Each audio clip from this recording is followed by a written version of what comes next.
Hi everyone. The interview process can be confusing and misleading, and I want to talk to you about identifying the success in an interview. So, did you get the job? How did you do? And importantly, did you impress them? Now, if you're new to my channel, I previously did a video on my 6 signs on ways to know if your interview went well, and I'll leave that in the description so you can check that out. You'll really like that video.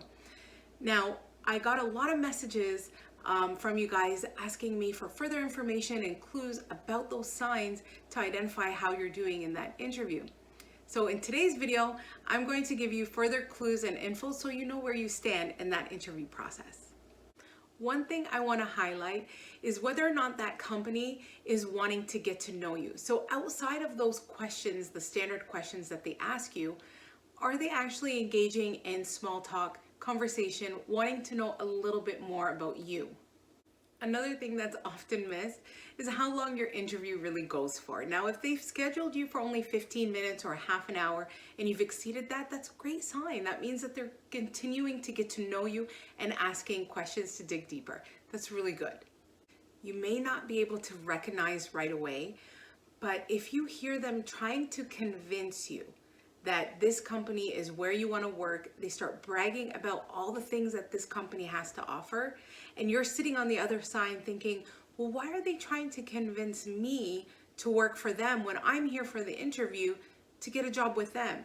Well, let me tell you, that's actually something where they know that you're probably looking for another job. They've seen your resume, they've talked to you, and they're impressed, and they don't want to lose you. So they're going to try to convince you that your selection is to be with that company.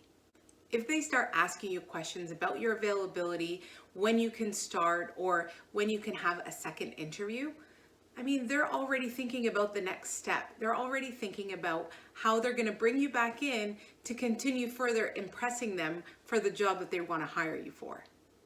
Another thing, and I'm sure this has happened before, but maybe it didn't click in that this was something that was a positive thing.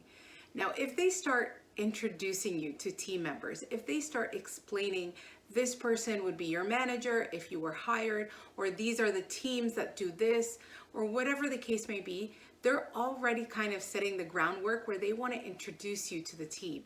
They want you to kind of understand what's going on. I mean, it doesn't get better than that, does it? Now remember, first impressions are so important. And if they're introducing you to other people, they're going to go back to them and ask them, what did you think of this person? Did you think that there was a good first impression? Did they seem nice? That kind of thing. So you always remember to be polite and professional so that no matter who you have that interaction with, that they remember you. I hope you guys enjoyed this video and giving you further signs to know that your interview went well and any clues to see where you stand in the process. I appreciate your support. If you enjoyed this video, make sure you give it a thumbs up. Don't forget to subscribe so you don't miss any more videos about building your career. Thanks so much for watching, and we'll see you in the next one.